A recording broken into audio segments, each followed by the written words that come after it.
Maranatha, the Lord is coming, a devotional by Ellen G. White. The First Coming of Jesus, January 1st. When the fullness of the time was come, God sent forth his Son, to redeem them that were under the law, that we might receive the adoption of sons. Galatians 4, verse 4 and 5. The Savior's coming was foretold in Eden. When Adam and Eve first heard the promise, they looked for its speedy fulfillment.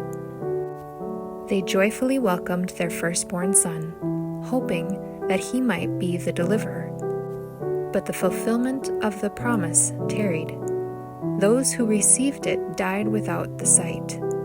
From the days of Enoch, the promise was repeated through patriarchs and prophets, keeping live the hope of his appearing, and yet he came not. The prophecy of Daniel revealed the time of his advent, but not all rightly interpreted the message. Century after century passed away, the voices of the prophets ceased. The hand of the oppressor was heavy upon Israel, and many were ready to exclaim, "The days are prolonged, and every vision faileth." Ezekiel 12, verse 22. But like the stars in the vast circuit of their appointed path, God's purposes know no haste and no delay. Through the symbols of the great darkness and the smoking furnace, God had revealed to Abraham the bondage of Israel in Egypt, and had declared that the time of their sojourning should be 400 years.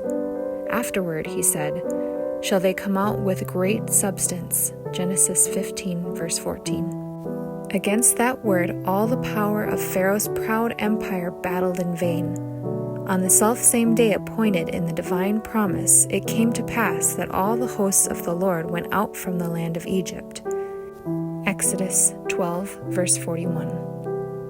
So in heaven's council, the hour for the coming of Christ had been determined. When the great clock of time pointed to that hour, Jesus was born in Bethlehem. When the fullness of the time was come, God sent forth his Son.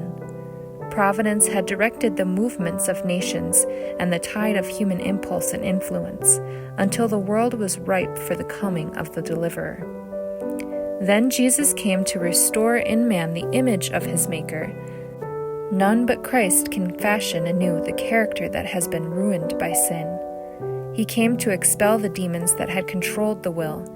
He came to lift us up from the dust, to reshape the marred character after the patterns of his divine character, and to make it beautiful with his own glory.